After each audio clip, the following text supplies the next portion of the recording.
All right.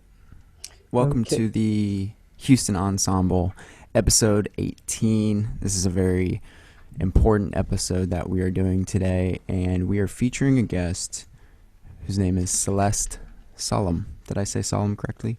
Yes. Okay, great.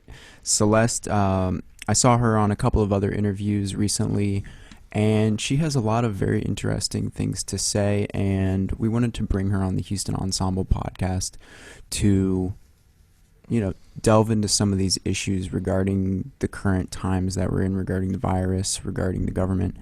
And Celeste, thank you so much for being here. We really appreciate it. It's a delight to be here. Thank you for inviting me. Now, we're just going to jump right into it. For everybody who does not know who you are, if you could provide us some background about you, some qualifications, Sure. and then we'll move forth. Okay, so basically, um, my dad sat me on his lap when I was 5 years old, and he worked for naval warfare. And he said, "This whole thing is going to come down on your watch." And so he said, "Be prepared." And so I spent my all my days getting ready for what you are seeing now. Of course, it slowly was being prepared. All the layers were being put together, which you saw rolled out at the beginning of the year. Well, I guess if some real awake people started in December. And so I started out actually in medicine and nursing, pediatrics. Then I went to dentistry for some reasons that are personal. And um, then I, let's see, what did I do next? Went into environmental medicine, and that was really preparing me for what we are dealing with now in a big, big way. And then I took a hard left and I did government service, and I'm not going to go into that because the powers that be actually made a law about 5 months ago that said you are forbidden. There's a gag order that Oh, wow. anybody that has ever worked for a government agency is not allowed to discuss anything uh, that is either confidential or even public.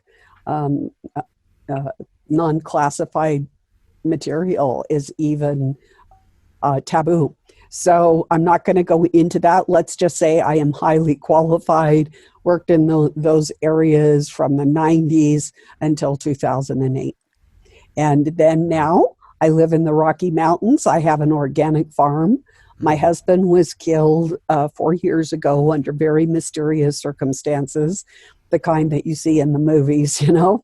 Wow. So I'll never know, but I just know that he's in a good place, and that I know I was completely broken as a woman, and I have a biblical worldview, so allowed the Lord to heal my life, and He healed it in every way. And now I am a, a global woman of force that is to be reckoned with, you know? So, Wow. Awesome. We like that. I like that a lot. Well, firstly, very sorry about your husband. Yeah. That is extremely unfortunate. Did he work at all with the government? no, but he worked for a person that helped me go dark. Interesting. And because I just want everything to be super clear, and even for me, going dark, meaning, can you When you leave have to leave the agencies really quickly Uh-huh. with two suitcases in your car and your car's disposed of, that's going dark. Wow. Wow. That is crazy. Now, in, reading about you a little bit, um, I have seen the government organization that you've worked for. Am I allowed to say that? I would not. There Okay. were actually several. Okay. So, but let's just say it was in emergency management. Yeah. And it's very unfortunate because, it's so hard to know what to believe today. And even I was reading a Reuters article. And by the way, this did not surprise me. I expected this. So I'm not saying this necessarily as an attack or anything like that. But they said she did not work there. Well, And you know it's what? I did a YouTube piece. Of course, that is taken down. hmm But that said, they were looking under the wrong name. So, of course, I have remarried. And so they were looking under the wrong name entirely. Plus, you got to know that when there are people that are blowing the whistle, of course, they distance themselves and totally. insulate themselves from those people. So it's not surprising at all that they came up with that, but they were looking under the wrong name. And I hmm did show people in that video, I actually have my jacket and I have one of my certificates. And actually, that's what I'm going to be discussing in my community meeting this evening.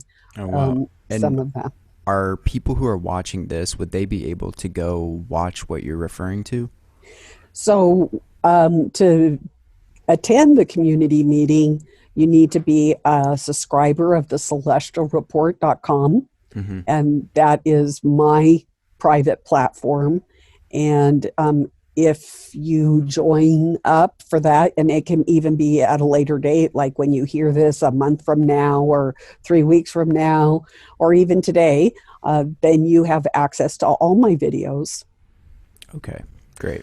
Yeah, regarding the I worked here, did I not work here? It's like I've been for years, ever since I was a kid, realizing that, maybe some of the things in life that we're told to take for granted, we shouldn't quite take for granted. And when you're a kid and the world is kind of like crystallizing around you, you're starting to see things like that, and then you realize that there's it actually is better that we,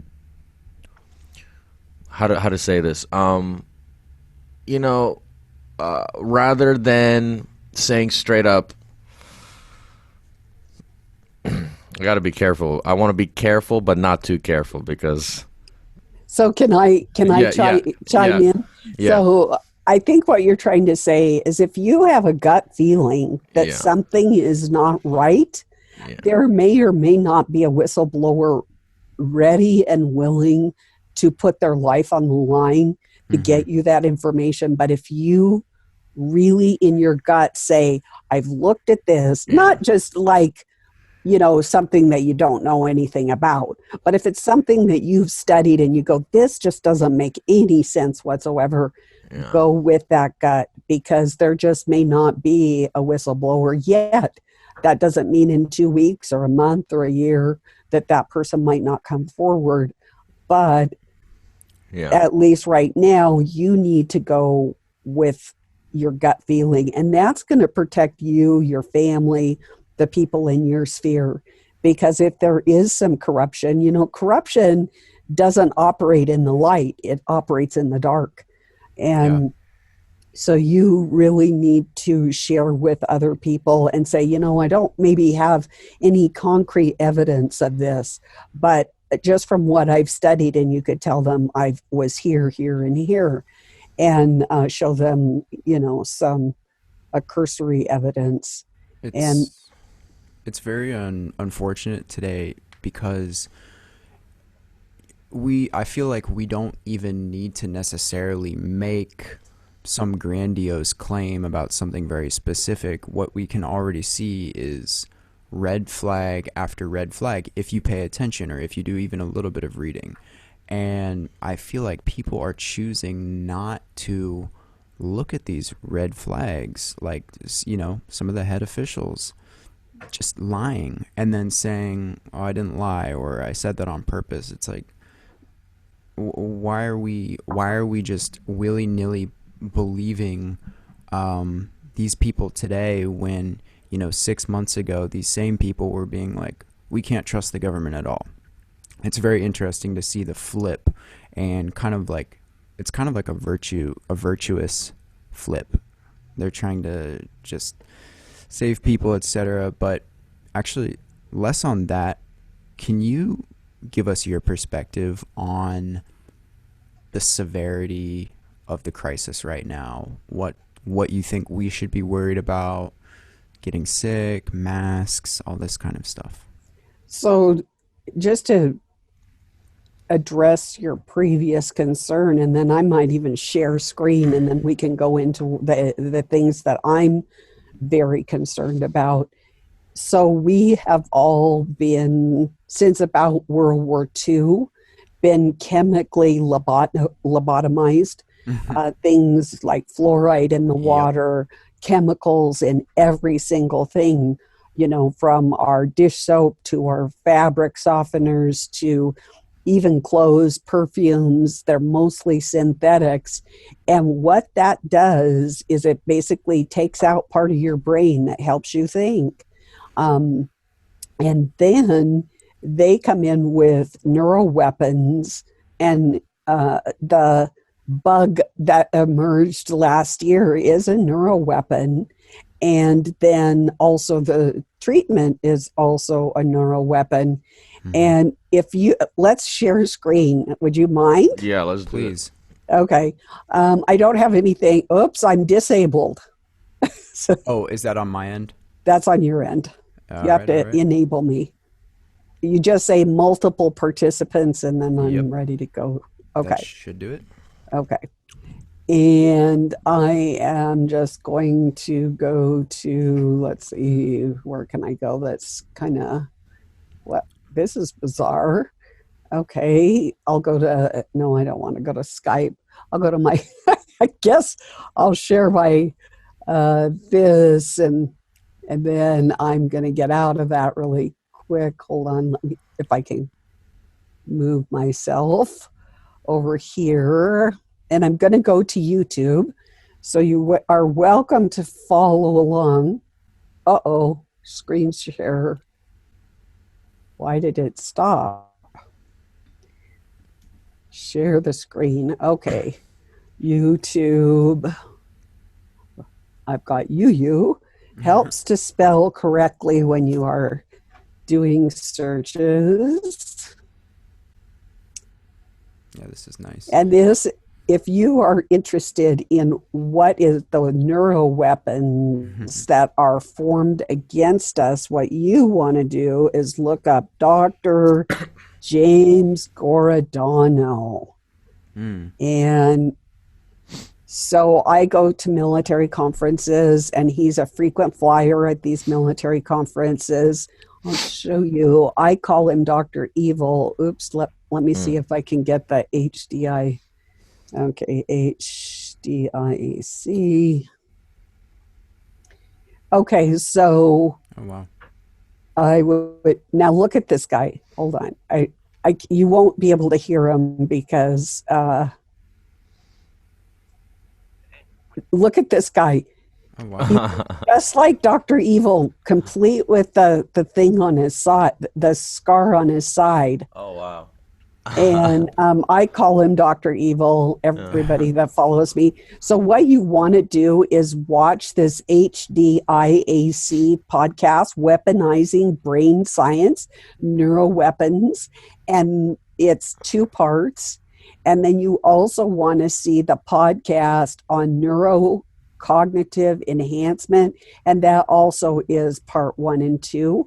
But he talks at military conferences. There you are at the National Defense.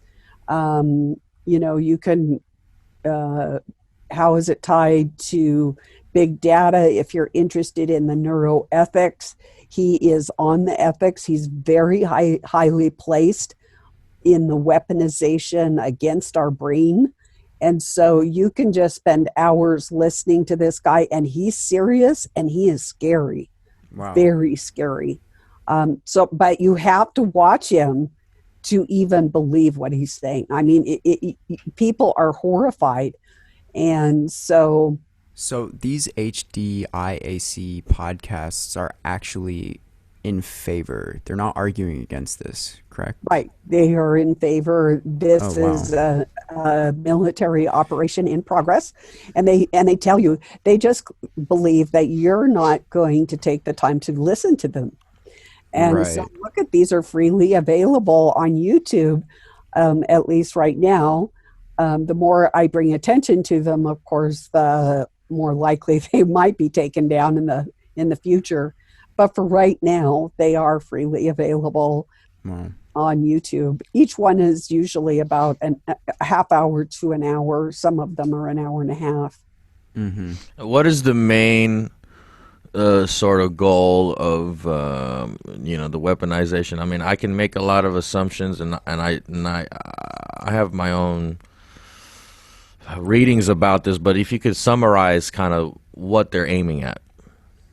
So basically, I just did a presentation, and it's called Dark Winter. And I would really highly suggest that you watch it. It's 2 hours long, 150 slides. I got it from government and military documents. Wow. And basically, the bottom line of that, the technology is to cavitate you or gut you like a fish, and to put soft robotics inside of you that will come in the form of like soft robotics, soft electronics, soft computers. Basically, it turns you from a human being into a synthetic entity, and you become one with AI, and AI becomes one with you. You no longer need, you don't need your laptop, you don't need your device, you don't need your Fitbit, Right. because you will be communicating directly with AI, and it will be controlling you. When you take certain actions, you breach your barrier, and it starts to take over. And DARPA, this is the military branch that experiments. They wanted to put chips in people's brains like many years ago, but they didn't want to have to do surgery. So they developed this nanotechnology. And so they experiment with it in different ways. And people don't get it. Like right now, DARPA has the Subterranean challenge, where all these teams compete for money and government grants for soft robotics underground they have these different challenges. It's about ready to wrap up. But in that project, it was really a guise or a cover for what they're going to do inside of your very own body. Wow. Yeah, so if I could, for the people that are going to see this and they hear you saying like, wait, DARPA is putting on contests for young people, wait, why are they doing that? So a lot of times these billionaire organizations, what they like to do is get brilliant people to do work for them, but they kind of blanket it under as like a fun little thing for the public to do, for our smart kids to do. And what they're really doing is pulling in like intelligent people to show them what the possibilities are. It's their way. I mean, the government's been doing this for years. They recruit intelligent people from all over the world to do work for them because, frankly, they need brilliant people. They need people smarter than them. Not everyone in government is like a neuroscientist and like a brilliant scientific mind. No, some of them are simply they're good at being bossy, and like Elon Musk. Elon Musk is another example of a billionaire who oftentimes puts on little contests for young people, young scientists to figure out, hey, how can we dig under Earth? Hey, how can we get Neuralinks in our brains a little safer? And that's just another version that on the retail side that we're seeing is Neuralink. So we know that the military is, and maybe if we could pull up anything that's showing that there are military projects, vis-a-vis, enhancing the brain, putting either nanobots or cybernetic enhancements into the brain. Well, we can go to DARPA. I personally like the YouTube because it really is. You can hear the people talking, and it's not just pictures. So let's see what's going on at DARPA. I have been there a few weeks, so they always have something new going on. So we'll go over to their news. Let's see what we've got for news. So they're into hypersonics. This was in This is really interesting. A hypersonic operational fires program. Wow. And that's really interesting. So these are all autonomous weapon system, legal autonomous weapon systems. So the acronym for that is LAWS, LAWS. Oh God. And I cover that in this Dark Winter, the presentation that I just did. Let's see, they've got a deployable electron accelerator. Something tells me that, oh, that's an accelerator for cancer cells. So they're going to fill you full of nanoparticles, and they're going to tell you that it's to fight cancer, but unfortunately you'll be taken over by the nano. Here is that subterranean challenge that I was just telling you about. Teams will compete in Louisville, Kentucky for the chance to win $2 million. And they're, these teams each have these soft robots. One might look like a snake, one might look like an octopus, another one might look like a dog, that type of thing. I would play the video, but they don't allow that. It's not so easy to share on Zoom. But this was January 7th, so that's not that long ago. Wow. And let's see what else we got going here. It's always good to find out what they're doing. This Voices of DARPA is really good if you've got 30 minutes to listen, if you're driving home from work or something. This one is really very concerning to me. Teams to capture portable water from the air. Now, you need to understand that we are perfectly balanced and harmonized with the environment that was created. The environment that man and women have lived historically throughout time. But right now, the powers that be that are very evil want to start harvesting different things from the environment and even our own bodies. And this particular one wants to take water from the air.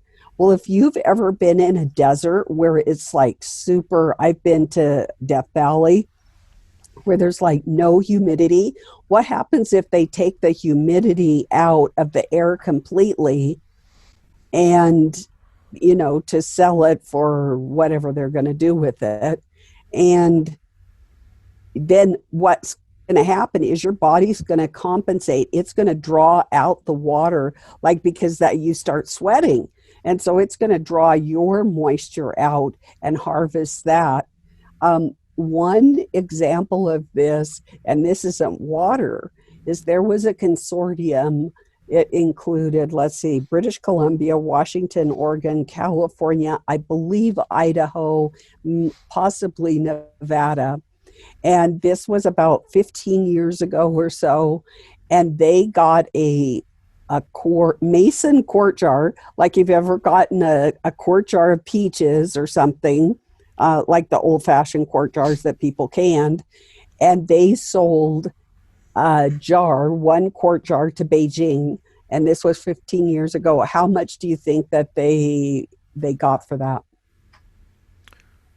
This was a jar of actually condensed, air. This was just plain air, not even condensed. Okay. I don't have know, no idea. millions of dollars. $950. But what it did was set the precedent. And when I saw that, I just went, here it comes. The UN will start charging us for air, the air that we breathe, and what we exhale. And if anybody's ever seen the movie Spaceballs, there's a really hilarious analogy or joke on buying air. And the head guy in Spaceballs drinks something called Perrier, and it's literally a can that you crack open and then breathe in this super fresh, nice air. So anyway, it's not surprising if that comes down the pipe. Well, what's so surprising about that? I mean, is it that, How ludicrous it is. it's ludicrous? Is it we have natural spring water that we can go get at the store, and it's like, where are these springs? How big are these springs? How is there so much water in them, enough for millions and millions of people to buy every day and multiple times? It's like we're commodifying the silliest things. Like, when I was living overseas on a farm, like a natural spring was free. You went there and you drank from it. I even back then would never have thought that there would be there would come a point I would go to this country that's highly civilized and advanced, that I'd have to pay a little extra for this water just because it's spring water or something. Yeah. And I want to make what there's a official name for that, and it all started about 2000. Actually, it probably eased in since World War II, but it's called value added. So every time you can separate something out and get a little bit more for it by either separating it, labeling it like spring water, and then the next thing it will be spring water without any pesticides, and then they'll get extra for that. Spring water that is structured water, that then you got to pay a lot extra for that.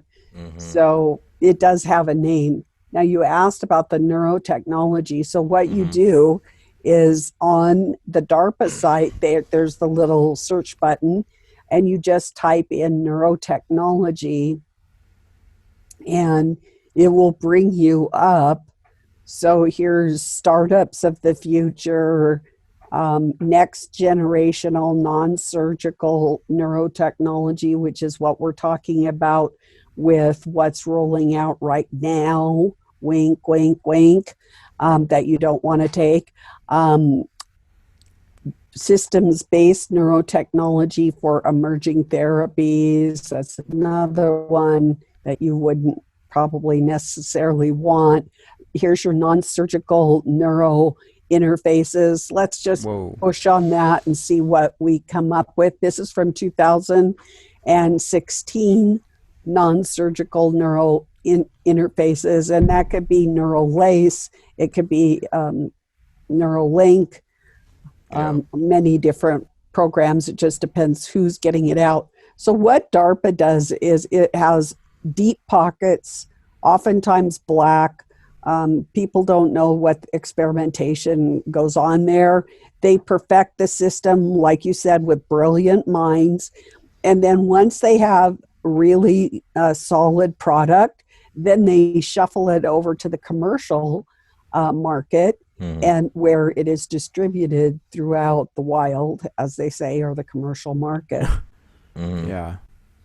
It's really unfortunate because most people, when they're seeing things like this on surface level, they're going to say, wow, this is crazy. This is advancement of technology. This is the power of human thought, human creativity. And it is, but at the same time, I feel like a lot of people are forgetting just the human condition in general, and I feel that it's very, very, very naive for us to just assume that everybody who's rolling out these technologies has our best interest in mind. And it pains me every single day to see people who I love not thinking this way. And that's not to say that we want to like retrograde and not advance ourselves to any extent. But at the same time, we need to be very cautious about what we're doing. And it's just, it's so mind-boggling that we can flip so easily. And, I really don't see a positive outcome for any of the things that you're showing on the screen right here. I just don't think that it's possible with the current, the vested interests that these companies have or the government has, etc. By the way, are we recording screen right here? Uh-huh. Okay. And I was going to ask you, Celeste, if you have heard at all of something called the Blue Brain Project. Blue Brain. What, I might So know it by a different name. So if you yeah, describe it, then I'll let you know. I've been following it loosely for several years, but essentially it's decoding the neural pathways in the brain, same as how we sequenced DNA, and we pretty much sequenced the entire genome like in 2000. Don't quote me on this, like 5 or something. Like a long time ago we did it. And now we're trying to do the same thing with the the synapses in the brain. We're trying to map them all out, Right. and they're making significant headway now to the point where there should be a little app created by this company, Blue Brain, where you can go inside of a rat's neocortex and just look up every single synapse and where does it go and how much does it fire and where does it fire to, and you can like traverse this net of synapses. And so the idea is eventually we'll map out the entire brain of every animal, just like we're decode or sequencing the genomes of all these animals. And then we'll have a perfect understanding of how to create our own digital version of this brain, because we've, at that point, reverse engineered it. So now we'll have a perfect substrate for putting in a brain, downloading into it a brain, and then this is really just opening up the floodgates to all the possibilities. Is there anything in DARPA about reverse engineering the brain or anything like that, or trying to create digital brains? Have you seen anything of that nature? So do you want to pop over to my Dark Winter presentation, and I can do a little bit of it for you? Sure. Because I mean, it just depends on what you want to cover. Let me see, where am I going to find that? I am going to find that. Oh, I think I'll find it here. Let's see. Come on. No. Is it here? I thought it for sure it would be. No, that's not the one.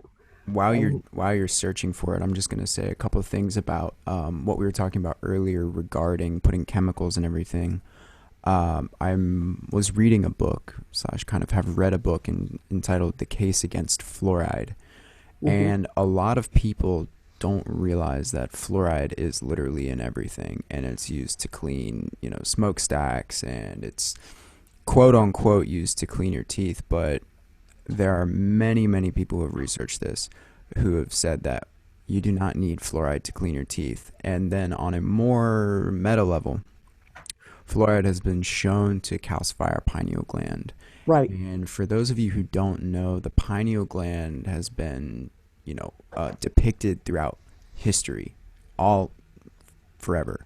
And it's considered the seat of the soul. Right. I'm not going to, I personally think that that's, potentially very true. We don't even need to make a claim about it. What we do need to worry about is that photons / light specifically is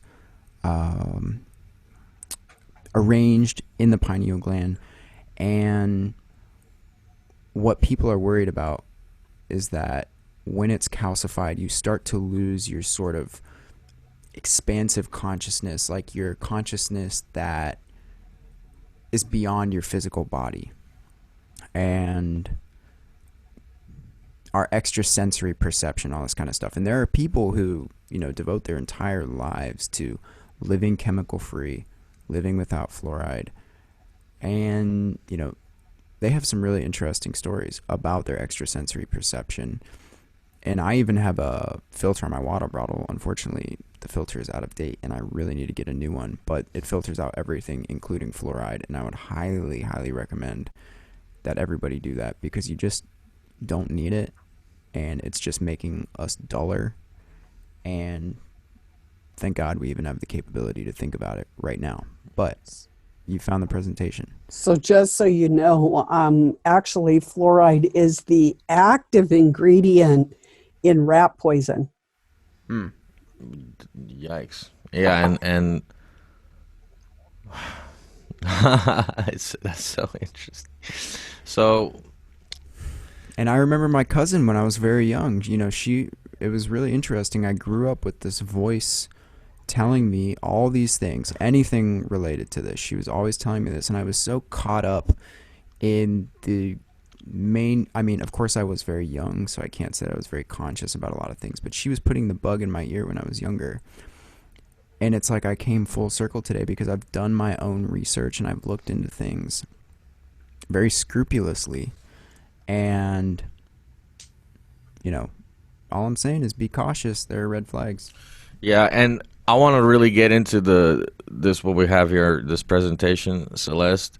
And just before we get into it, I want to tell people like this. I like to say this a lot because a lot of times the feeling that people get when the conversation starts to go down this route is like, well, you know, why should we be so negative? Why should we talk about negative things like this? This is kind of like bumming me out, right? I mean, I think that's a sentiment that a lot of people have experienced or shared. But the way I think it should be looked at is, well, what's negative about gaining knowledge and actually empowering yourself to understand what's going on in the world? I personally don't see anything negative about it. Now, it might cause some conflicts, it might cause some arguments, but really shouldn't. You're literally empowering yourself. Yeah. But now let's get into this. Absolutely, because it empowers you because you have the ability and knowledge to say no, and you might not be able to change the world, but you can change your own self and say, I am not going to participate in this or that, but you can't do that unless you know about it. Right. Because these things are very covert. They're not telling you, like, okay, so I was speaking at a Dark Winter Conference webinar in December. I had my presentation all ready. It was going to be on One Health. And what happened is I got a 232-page military document. And then the day before the webinar, I went to a Homeland Security a webinar. And I changed my whole presentation literally overnight because this information had to get out to the people. And of course, in government military documents, it wouldn't have ever got out. So then it was so important, I put it into PowerPoint form. I did correct the typos, but I didn't bring that one up. I didn't save that one the last time I gave it. So bear with any typos. There's not very many, but a couple. Okay. So here we go. The bottom line is, and we already talked about that, it's forbidden technology because I don't think that we had the wisdom to use it, including, the pathogen that is getting ready to gut your physical body like a fish and make your body a habitation or a container for demons, fallen angels, and aliens. Every person, just think of this as a flight attendant. If you've ever flown on an airplane, there are the flight attendants offering you snacks and drinks. Well, these AI neural attendants are every single person that allows this into their body will have them, and they will help you to dream the new world order into existence. And what does this AI neural attendant do? It captures, records, and evaluates and reports in a counterfeit book of life, or basically it's a ledger of everything that you think, say, do, your environment. Are you smoking? Are you exercising? Are you taking medications? What medications? What are you eating? What's your cholesterol level? What's your sugar level? All these different things. And when you take the thing that I'm advising you not to take, you accept the transfer of ownership of your immortal soul and your body to alien masters, and I am going to prove that to you. This is from a NASA Strategic Issues 2025 document. There are two versions online. One is a sanitized version. You want the one that's 113 pages if you're going to look it up on the internet. And this talks about that they are going to dream through cavitating your body so that you will accept new concepts such as what we experienced in 2020, and then this neural attendant is going to be used to capture, record, evaluate, and report on these writings. So basically, it's also going to go into our behavior and document, are we being compliant? Are we not being compliant? Did you say there's a document that we can look up that talks that talks about these things that NASA's trying to do? Yes, it's called the NASA Strategic Issues Warfare 2025 document. NASA Strategic. I actually think I saw that the other day, just a couple days ago. Okay. Yep. And also, just FYI, just a quick thing to latch onto that. There is a video that you can find online regarding changing people's brains in order to create actions. There's a presentation video at the Pentagon where somebody is talking. People have claimed that it's Bill Gates. I highly believe that it's not, because I watched it and I really don't think it is, nor does it sound like him. But regardless, they're talking about something that can be injected into a person in order to stimulate. It's actually about like religious beliefs and terrorism. I've seen it. It was from the CIA. Yeah. And basically, it was one of their lectures, and they were talking about getting rid of the religious extremism and making us all flatline, basically. Via chemical. And that's old. That's old, too. So it was not chemical. It was, That's actually what I mean. Yeah. So, pharmaceutical. Sure. So another thing you need to understand that's going to keep you out of a whole lot of trouble, this made so much sense to me when I saw it, is that there is a digital twin. Did I skip a thing? Yeah, I did skip one. There's a virtual earthly domain. At this pivotal moment in history, there is a military convergence of autonomy, robotics, biotechnology, AI, neurotech to create a digital twin architecture that will forge a virtual earthly domain. And what is a virtual earthly domain? A digital twin is a digital replica of a living or non-living physical entity. Doesn't matter. It could be a building, it could be a person, it could be an animal, it could be a tree.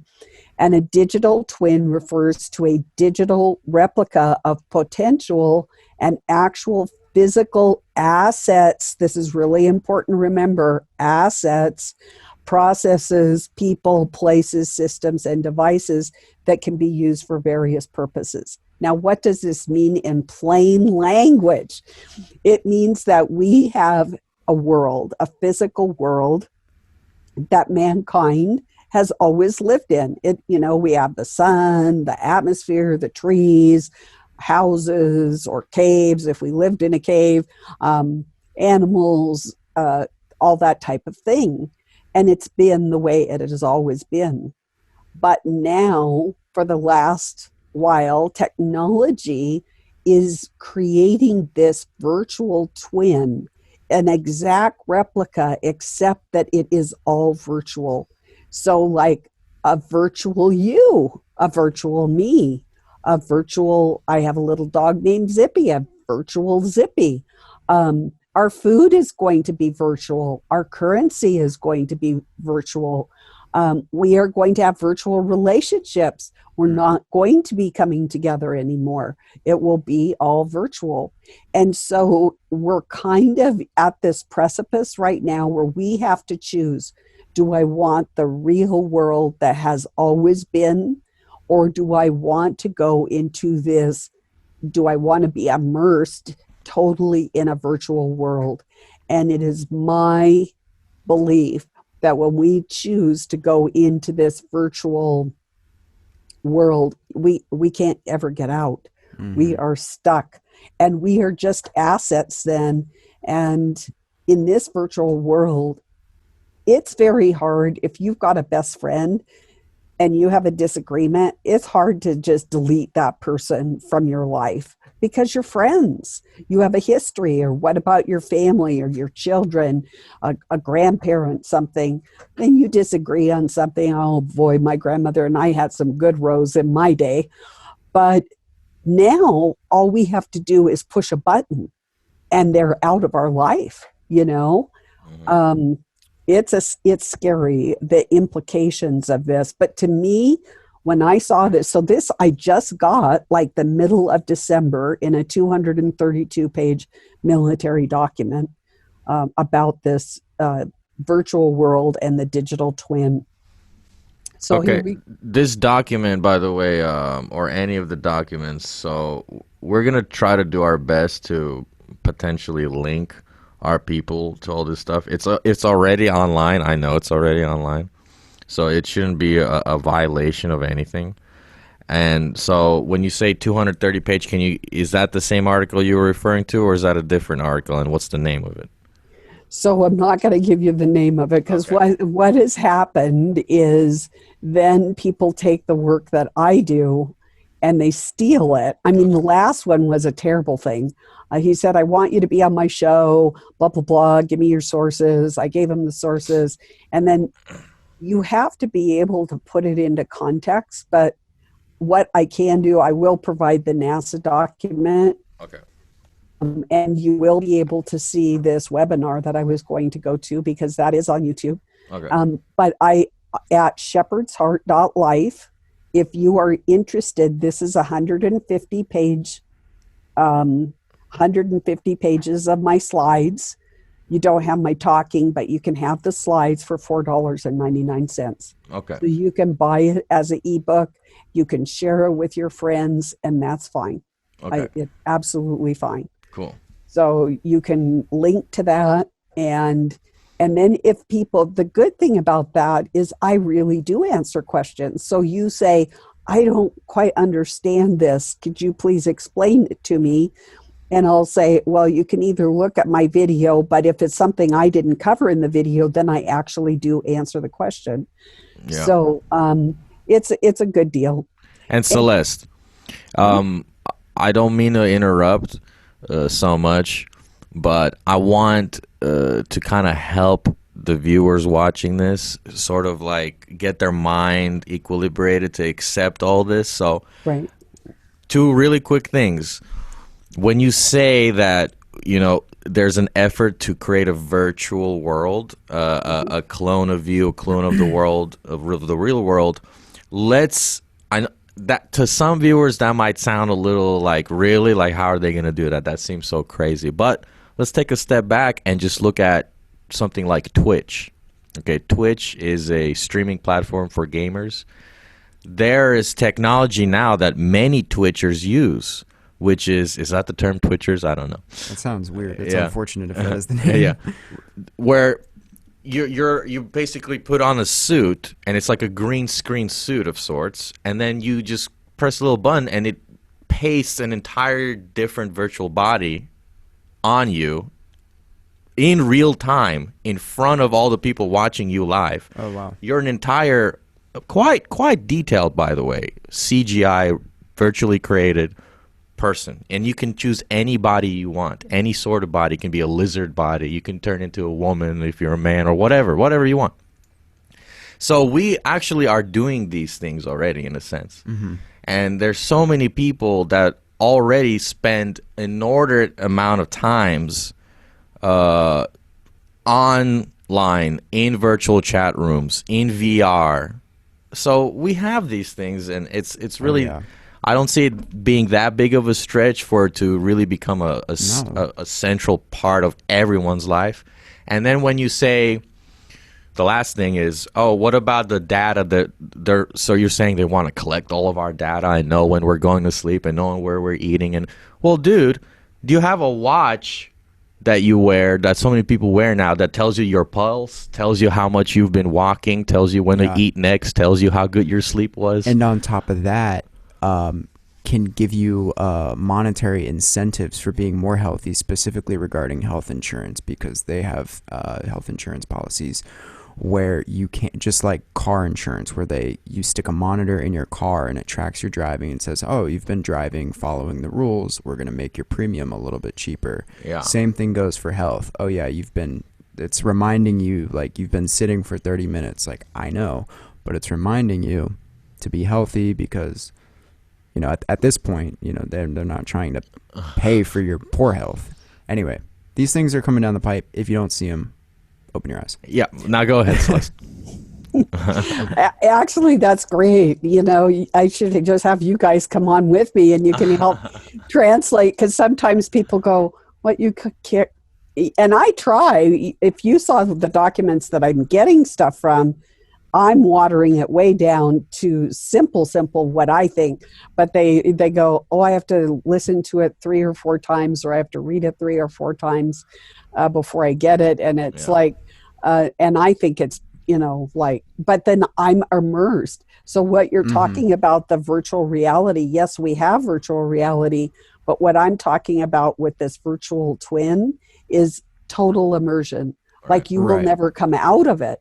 You will just live your whole life in the virtual realm. That's what we're talking about, total immersion, where now you can either participate for as long as the game or not. You can bounce back and forth between worlds.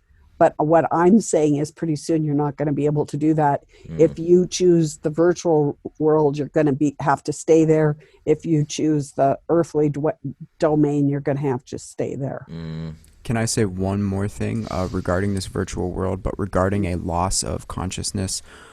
In one of the studies done by AstraZeneca, I think that's as much as I can say, one of the trial participants was quoted as saying, this is in their study, oh my God, I can't, I've lost my... No, I can no longer feel God. I can't feel my soul anymore. Now, that is kind of maybe their personal jargon for how they're interpreting what they're feeling. But I'd say on a baseline level, this person received their pharmaceutical and essentially lost the spark of their consciousness. I'm not going to make the claim that that is totally happening, because I cannot prove that personally, but food for thought. So we do have to be careful with that, because I got an email. I received an email, and the person did not say who it was from. And they said, could the pharmaceutical cause this? And so I wasn't familiar with what they said. And so I looked it up, and it was red flag for me, because it could be, it's a very common name in the gaming world, but it also was a real disease. I did not know which one. So we went back and forth for a few days. And then finally, I was really led to just give him a blessing of health and peace, because the person seemed very troubled. Interesting. And so then the next day, the person contacted me, and he said, I'm a hospital administrator, and I took the pharmaceutical, and now I don't feel good. And he sent me he said, do you think it's this? And then he sent me a picture of a person with a barcode on their head with the number, that we all associate with that. And so I didn't think much of it at that point. And then I wrote him, he said, is there anything I can do? I said, I'm sorry, I don't know of anything. And then he contacted me one more time, and he said, I'm really going downhill fast. I have like flames of fire in my head, blah, blah, blah. And then he did this he said, my wife took a picture of me this morning, and it was a gaming thing, this monster throwing up. And I realized at that point it was a gamer. And he was banking that I would take his information, go public with it, and then, say that he had gamed me. And so we all have to be very careful when we hear these claims one way or the other, either fantastic results from the pharmaceutical or even terrible results, because right now with deep fakes, everything is as it is. Right. It may not be. So unless you personally know the person and you can verify it beyond a shadow of a doubt, that's why I always give people documents. Right. So that they don't, it's not a secret source. It's not an opinion. You don't have to take my word for it. You can go do your own research. I might not give you exactly where my sources are, but what I always tell my followers is that if I see one obscure study, I'm not going to bring it to you. But when I see a fire hose aimed your way with lots of studies and lots of evidence, that's when I will go forward with it. And so we're all learning in this, and if you make a mistake, give yourself grace. We're going to mess up. I took this person at their word until that last email.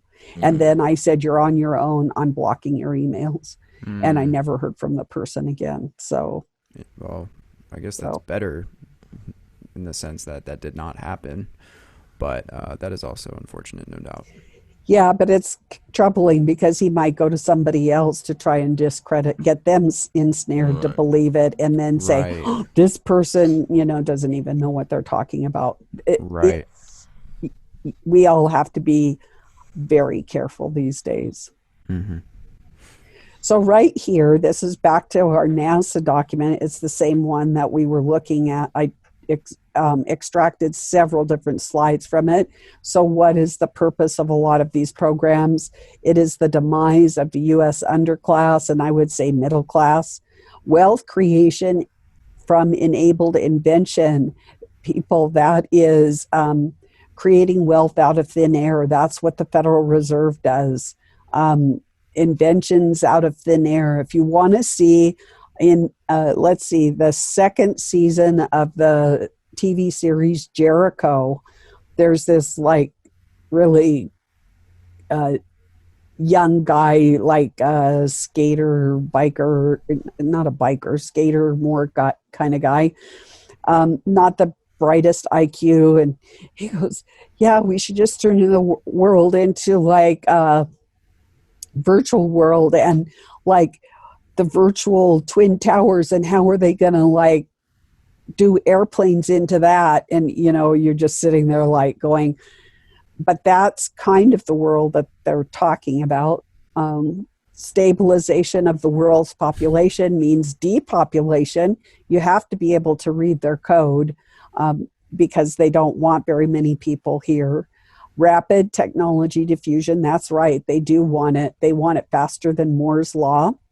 The equalizations of haves and have-nots, well, that's not exactly true.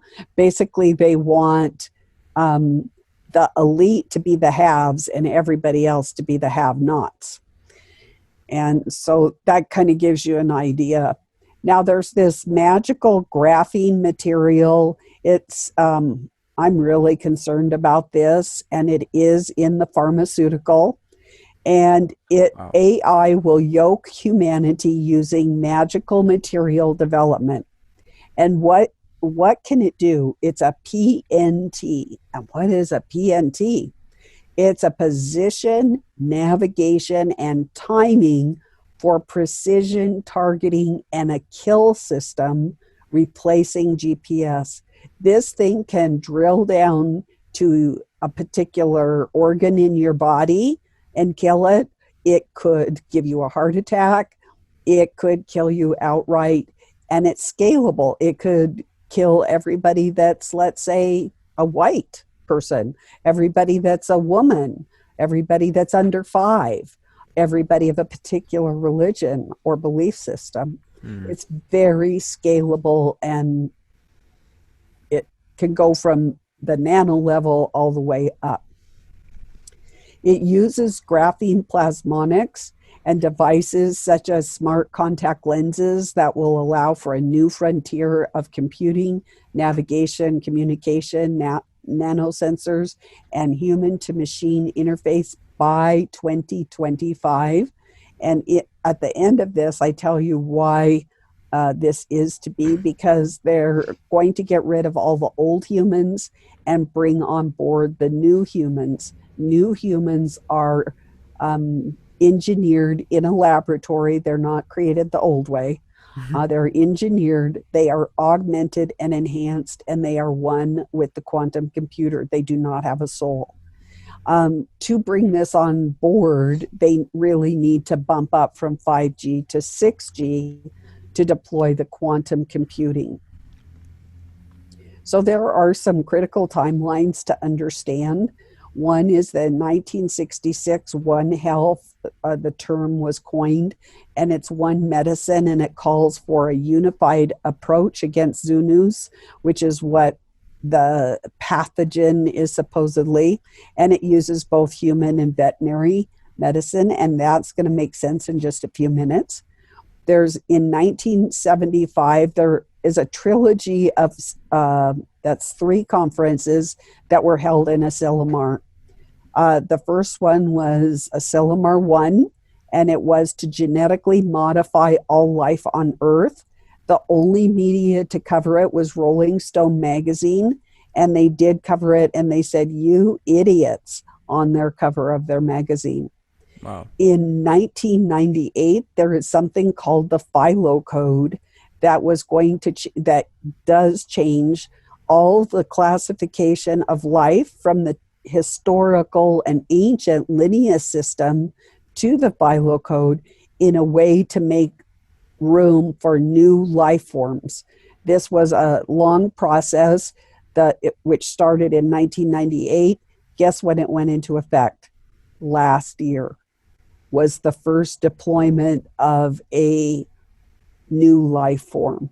So they're trying to change the means by which we classify life so that they can have new types of life. Right, like aliens, hybrids, synthetic, half biological, half soft robotic, demons, angels, if you believe in that. Can I ask you a quick question regarding this? Do you believe that extraterrestrial life exists outside of Earth? Yes. Okay, so that does not conflict with your biblical worldview? No. And are you familiar with the Law of One? The book, The Law of One? Okay, it's not really necessary. It's just a question to see. Okay, that's all I really wanted to know. Okay, so this is uses a phylogenetic nomenclature, and it uses clades, and we'll talk about that in a few moments. So in 1999, the Society for Tropical Veterinary Medicine of Tropical Diseases had a conference in Key West, Florida, on the control and prevention in the context of the New World Order. And they used, as musicians, you'll appreciate this, Jimmy Buffett's Changes in Attitudes, Changes in Latitudes. Look that up. And it was very predictive programming in 1999, because they knew that they were going to use disease to usher in the New World Order. Wow. So in 2005, the UN, there are 3 1,500-page manuals. So each one is 1,500 pages. They are living documents, which means they are changed every May. It's added to, and it includes Terrestrial Animal Health Code. So that's the animal health management plan for the United Nations. And yes, according to the United Nations, we are considered animals. And there is also a vaccine and diagnostics manual that also is 1,500 pages and is updated every May. and there's also one for aquatic species. In 2005 is the National Animal Identification System. It was introduced by UN mandate on Halloween, and that is the precursor of the mark of the beast. So in 2012, and I'm going to show you proof in just a few brief moments, the World Medical Association and the World Veterinary Association merged in a memorandum of understanding signed in Thailand. And some of the corporate partners were Bayer AG, Eli Lilly and Company, GlaxoSmithKline, and Pfizer. So in 2013, NACE got too popular. It changed its name to Traceability. That was at the UN level and then all the way down to the United States. It became mandatory in the United States in 2013, and I'll tell you a little bit about it in just a moment. In 2010, the second Asilomar conference took place, and that was to terraform the Earth for and prepare it for new life forms. In 2016, precision medicine was launched, and that changed traditional medicine to a precision medicine, which is based upon your personal genome. So that happened in 2006. So in the future, and actually starting last year, you're going to see an increased move. Like if you need any medical treatment, you have to submit your blood, and all treatment will be based on your blood. And if you don't give your blood, which does go into the quantum computer for researchers and scientists to play with, then you don't get any medical treatment. In 2016, there is an 88-page Health and Human Services regulation that was put into the Federal Register on communicable disease. It did talk about the pathogen that we are currently all concerned about. And exactly, they even metriced out what happens if the United States had to shut down and all the things that people are worried about, like medical martial law.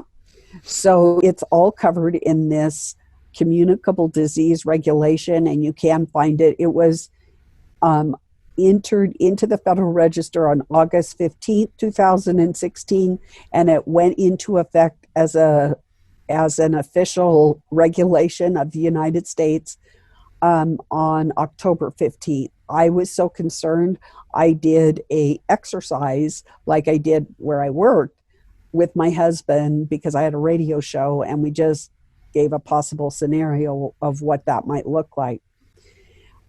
In 2017, Asilomar 3 took place, the last of the trilogy, and that was Artificial Intelligence Planetary Management Framework. And also in 2018, the Beast system was actually launched on Halloween from Poland. What is the B system? People call it the B system in biblical New World Order for people that don't do the biblical. Okay. So it was blockchain and Ethereum and all of that. Oh. You can go to, I believe it's blockchains. You have to put the S and take a peek at the videos in that. And you can see those were published or something, when they rolled out the system. What is it about Ethereum and all those other technologies, cryptocurrency technologies? How can you just real briefly explain how that ties into the New World Order? Oh, I'm going to get there in this. Okay. If we don't have time today to finish this, we could divide it into a two-parter, and we can finish it up. Okay. It's up to you, whatever time frame that you guys are on. That would be a sweet, just in terms of allowing people to digest things in parts, the easier we can make it for people to understand without over, stimulating them, making them go too wild. I think that'll be great. Sounds good. So in 2018, Clade X pandemic exercise took place. And I know I'm intimately involved. I am skilled, trained, certified, have participated in many exercises. And I would say hands down, Clade X was the definitive pandemic exercise. And everybody talks about 201. That shows how distracted they are and that they don't really understand. And why do I say that? Because Clade X pandemic exercise was based on this new PhyloCode with the emergence of a new life form. And that's what that pandemic exercise, Event 201, was just a regular pandemic exercise, but not a new life form exercise. Oh, wow. So that's the distinction. And then, of course, in 2019, we saw the release of the first Clade construct. I'll just leave it at that. And you know what I'm talking about. And it came about in China. Now, we're going back a little bit because I want I've emphasized a couple times about assets. This is really important to understand. So when the National Animal Identification System came out in 2005, there were 3 pillars. 1, the government owns everything, and everything is issued an asset code. Doesn't matter if it's your house, a book, whatever, it's issued an asset code and it belongs to the government. 2, all biological life is to be electronically identified. And 3 is 24/7 surveillance, which we're seeing now. Mm-hmm. Now, remember I told you that the World Veterinary Association and the World Medical Association merged. So no longer is there distinction between humans and animals because, of course, the UN thinks we are animals. So I wanted to show you that this is, in fact, a legitimate document, and you can find it on the internet. I thought it would make it too small if I showed the whole thing, but I have the whole thing with the signatures and everything. Okay. So this is a real with their letterhead on it. So there are going to be things with this pharmaceutical that we're concerned about, of deploying autonomous robotic colonies that are network-based within your own body. And NASA was really concerned a few years back. Now, this NASA document is fairly old, but the autonomous robotic colonies does come from that December document that I was talking about. And what was NASA concerned about? Uncontrolled and uncontrollable self-replication of brilliant robots, nanoreplicators, and rampant recombinant bio. Now, I think so that you really understand, I'm going to describe what happens when the pharmaceutical gets into your body. So it gets into your body and it starts to assemble. So it's not fully assembled until it gets into your body, and then it starts to swarm. DARPA loves swarming things. And then it has 33 different classifications of robots. These are very tiny. They're at the nano size. You can't see them. But each one has a different job, and many of them have certain jobs to hold what goes into your body to your tissue. Your tissue does not recognize it as a foreign entity because it has a cloaking device. It's camouflaged. So your body thinks it's safe. But what these little robots do is they hold it to your tissue, whether it's a cell, an organ, whatever, until your body absorbs it and you become one with it and it becomes one with you. It's basically you're fused. So in the old days with RFID, everybody saw those like little rice size RFID chips, and people put them in, and they could pay at the bar, they could get groceries with them at ID. But then they thought, oh, these aren't cool anymore, so they got them dug out. This is impossible with this technology because it fuses with you. And then they swarm different parts of your body, and it crosses the blood-brain barrier. It's going to cross the blood-brain barrier of a man quicker than a woman. Just letting you know. And it will entirely take over your brain and go throughout your spinal cord and your nervous system. How do I know? I had a lady contact me on a Friday night, and she said, please call me whatever time. My daughter died of this. So I did, and she was East Coast. And she had a daughter that was born in 1986. And of course, like a dutiful mom, she got a, you know what, for her daughter, like all moms did in those days, because they didn't know the dangers. And her daughter started to wither and fail. And so she went through the medical system, and eventually the little girl named Julie needed brain surgery. And Dr. Ben Carson, yes, the Dr. Ben Carson who ran for president, was her brain surgeon. Oh. So after the surgery, the mom said, what did you find? And he goes, I don't know what I found. What he told her was her whole brain was filled with glue. Every crevice, every nook and cranny was filled with glue. It went down her spinal cord and throughout her nervous system. He was so concerned, he called in other doctors. They didn't know. Don't forget, this is a black project. The military has not told anybody. It was an experiment. And they couldn't tell what it was. But when the mom heard my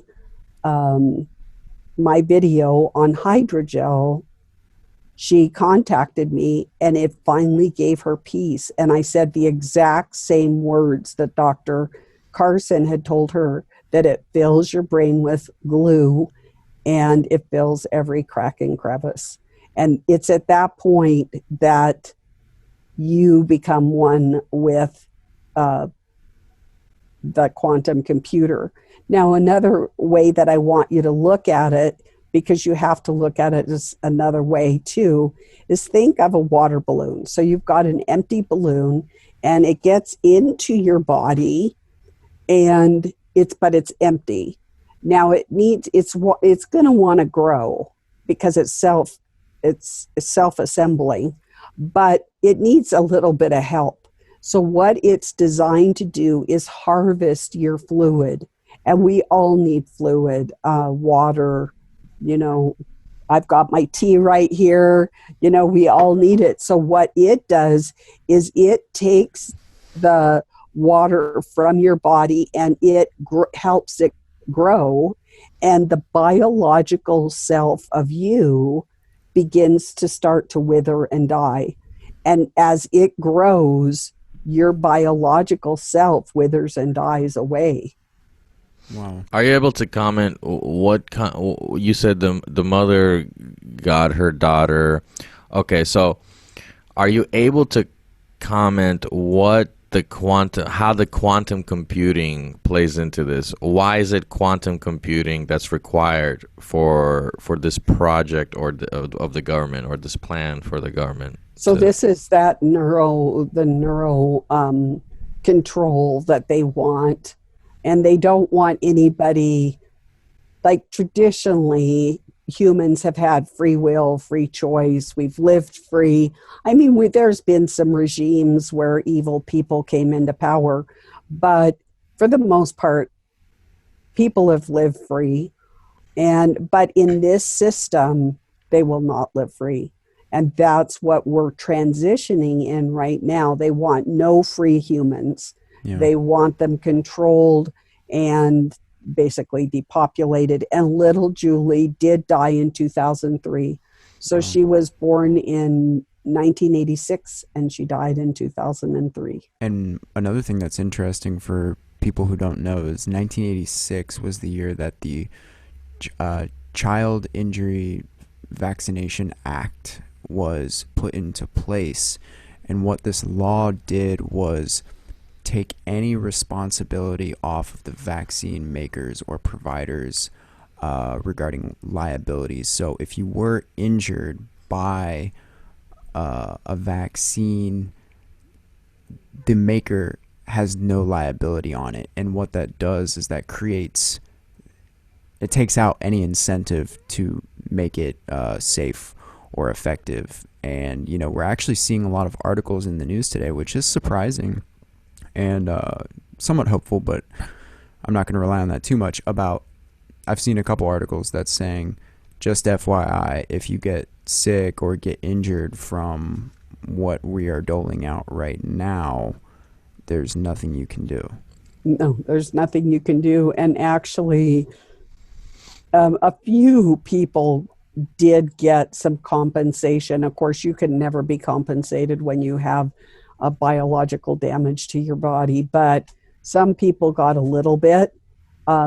With the rollout last year, you will get nothing. Absolutely nothing. They are off scot-free. You are the guinea pig, and I will be going into that in this presentation to just show you how dangerous this is. What does the I'm sorry to ask again, I don't want to belabor the point, but what does the quantum computer allow the government to do exactly, like, versus just a regular computing system? There actually won't be a government. It's only going to be AI. It gets rid of all sovereign nations, and everybody will be controlled by AI. Yeah. Okay. And the quantum computer is the manager, but allows the interfacing to take place between the nanoparticles, nanobots, and the computing, and I think that's so everything has to talk to one another, and everybody thinks that Y2K was this big dismal failure, but what they don't realize is the whole purpose of Y2K was to get all the computers and sensors and anything electronic talking with one another. And it achieved what it was supposed to achieve, because up until that point, maybe Microsoft computers could talk to Microsoft computers, but they couldn't talk to IBM, or they couldn't talk to the medical profession. But now they all chatter among themselves, and so it's one system. Gotcha. So these autonomous robotic colonies, now these are little nano robots inside your body, are planned to exist, and they can exist in some austere, hostile, and otherwise uninhabitable societies and landscapes. And we'll go into why that's important. I'll kind of mention it right now. So it doesn't matter if you're living on Mars or the moon or even on Earth, terraformed. They are in the process of genetically modifying your body right now to endure austere and hostile environments. The problem is you will no longer be human, and I will give you the proof of that as we go along. So what they are using is a process called biomimicry. So nature is fabulous. I mean, it does all these really wonderful and cool things. And so they're using that and copying it for technology. And so once again, we're talking about swarm systems, navigation systems, scalable systems that can live under the surface of the earth or underwater. There can be autonomous vehicles. and those can be inside your body. They can be on Mars. So they have this flexible structure. Have you ever seen the movie Fantastic Voyage? No. No. You guys need to at least look at the clip. Okay. It is on YouTube, the trailer. But it's 1966, Fantastic Voyage. And you can see that this was predictive programming. They take a submarine, and Raquel Welch is in it, and 5 or 6 other people, and they're in a submarine, and they go inside the human body. And that's exactly what I'm talking about right here. Whoa. That's crazy. Yeah. So I mentioned about the legal autonomous weapon system, and the acronym for that is LAW. And of course, we need to start asking, okay, what is legal these days? So microwaves and radio frequency, anti-functional, that means it takes out your brain, it takes out your body, you're crippled either in your mind or your body, you don't have the energy, whatever. Those are all legal as long as they're done by microwave or radio frequency. There's also chemical anti-functional weaponry, and Dr. James Giordano goes into this a lot and talks about you are chemically lobotomized, lots of chemical effects. You were mentioning about the fluoride, what it does, that is anti-functional, and that's perfectly legal. Then there's the chemical psychological effects via the sensory organs. And look at what NASA says, particularly the smell. And what are we seeing with that pathogen last year? A lot of people could not smell. Oh, that's chemical psychological effects via sensory organ weaponry. Because, of course, that particular pathogen was planned to do this type of thing. Then there's personnel incapacitation weaponry. There's war, which that goes to Dr. James Giordano. Acoustic weaponry, which is sound. We'll probably be hearing more about that in the days to come. And this is a little bit dated PowerPoint. So it calls it mechanical microdust, but actually what you would know it as is smart dust.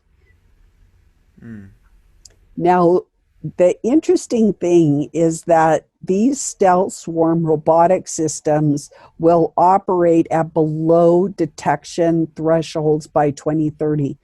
That means that if you go to your doctor and you say, I've got pneumonia, please take my blood or whatever, and he takes your blood or he does an imaging, they operate at below detection threshold. So your doctor's not going to find anything, even though you have swarms of these things multiplying inside your body.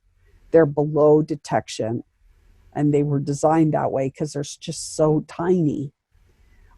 Basically, this is the robotification of biological life. And it will be all perfectly legal, much as we see in the Bible with the Edict of Annihilation for the Jews in the book of Esther, using laws, or these days, the lethal autonomous weapon system. And so this company says that there's a moral dilemma. The overarching problem is that as machines become fully autonomous, and they will, a moral dilemma emerges that takes humans out of the kill chain decision. So right now, if there's a decision to kill somebody, there is a human in the loop.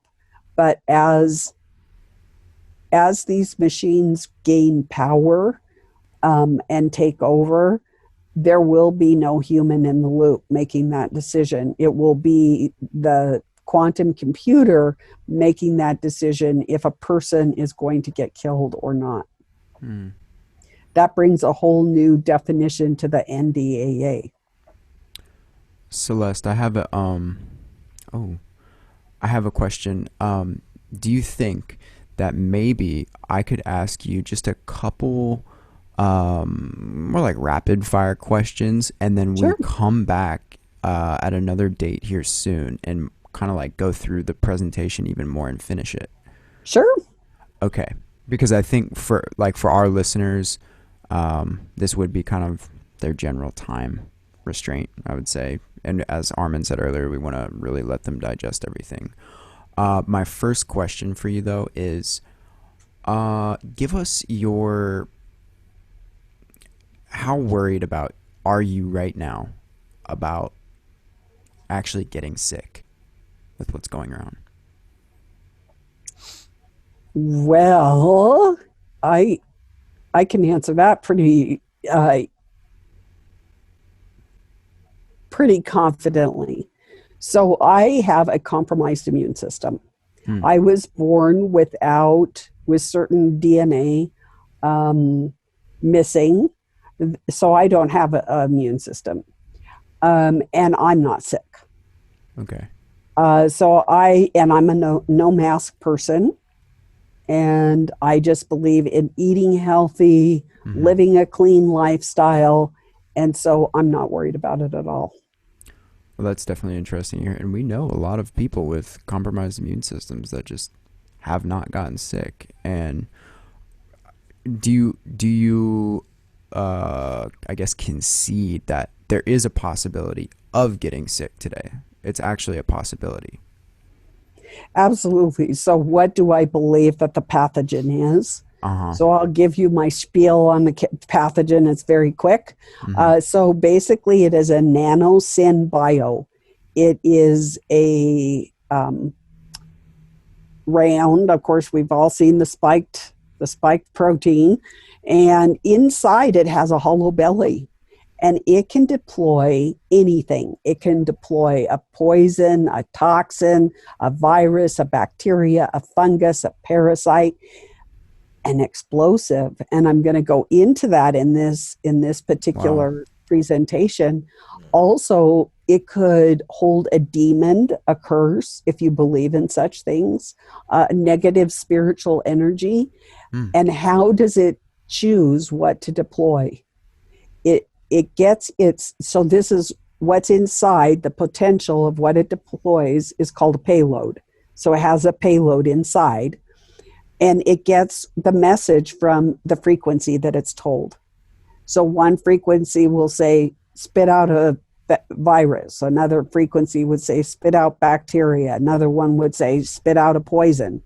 I think, did you hear about those Russians that Russian that was poisoned recently in the fall? I think it was. Was it a government person? Yeah. I believe I did actually hear about that. So I believe that this was a beta test for that deployment of a poison. So that's what I believe that this so it's a nanosynbio particle that has potential to dispense its payload on anything. And that's why in a family you might see one person getting a sore throat, one person getting a rash, one person that might hit the gastrointestinal. It makes no sense. It does not make any sense. Or even just, quote unquote, one person in the family, in the house tests positive, one person doesn't, one person's sick, one person's not. Right. It really is not making a lot of sense. Do you think that we should go about business as usual in the United States? Absolutely. Going out. And, it's been very difficult.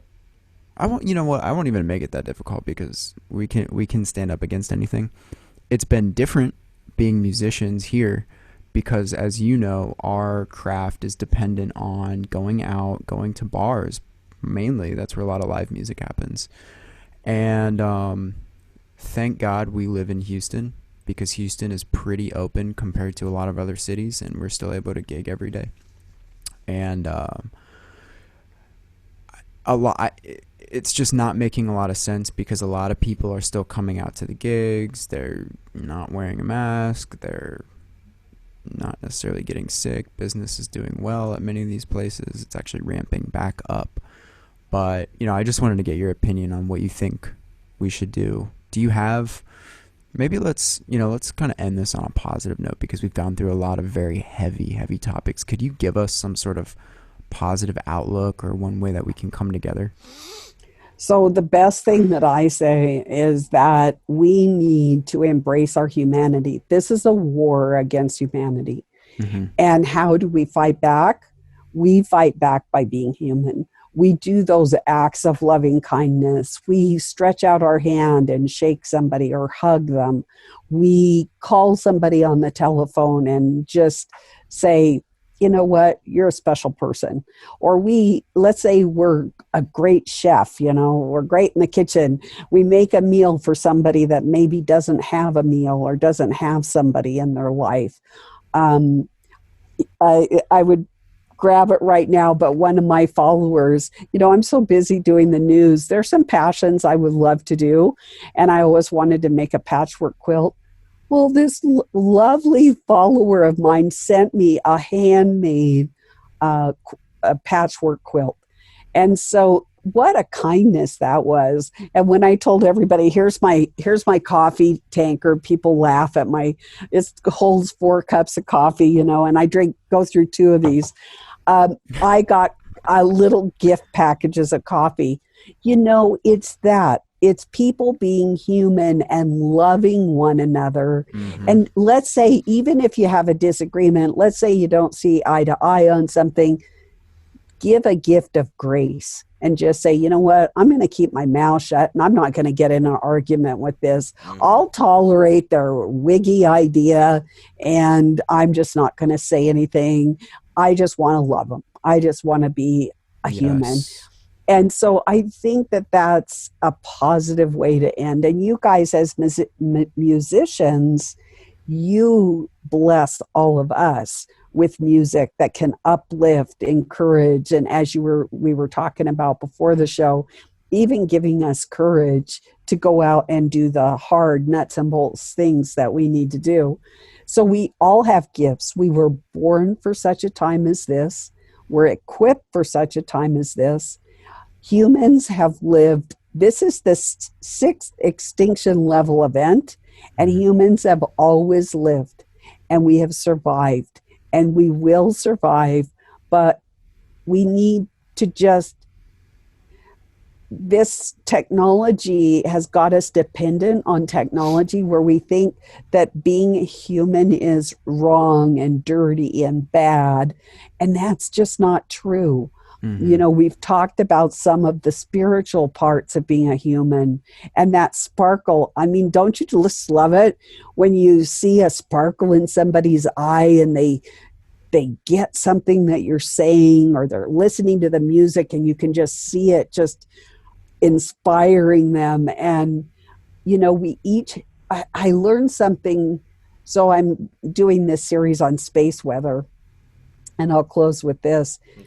So I was looking at when these nanoparticles go into our body, they do 2 things. They change our magnetism and they change the spin of the atoms in our body. And so I'm trying to dig at a nursing level. Okay, what does this mean? So I'm going through my books, are like 50 books deep. But one thing I learned in one of my books on frequency was that just standing next to a person, you don't even need to touch them. You don't need to say anything to them, but your presence, your positive energy will impact that person. And let's say that person has cancer or that person suffers from depression. You standing, and you don't have to do anything else. You don't know other interaction. It actually helps facilitate their healing. And I went, wow, that is so cool. So I think I'd like to end on that, is that just your very presence as a human is so powerful. You can facilitate healing in another person. I love that, and especially when you said like there's a thing now, it seems to almost be cool for you to be like, humans are so garbage. Yeah. It's like a fad thing now. Like, we're worse than scum. We should be wiped out. We shouldn't have kids, and we're all lame. And it's like, why? That can actually, number one, if you have that kind of attitude, what do you think about yourself? Yeah. And how are you going to treat others well if you hate yourself? Oh.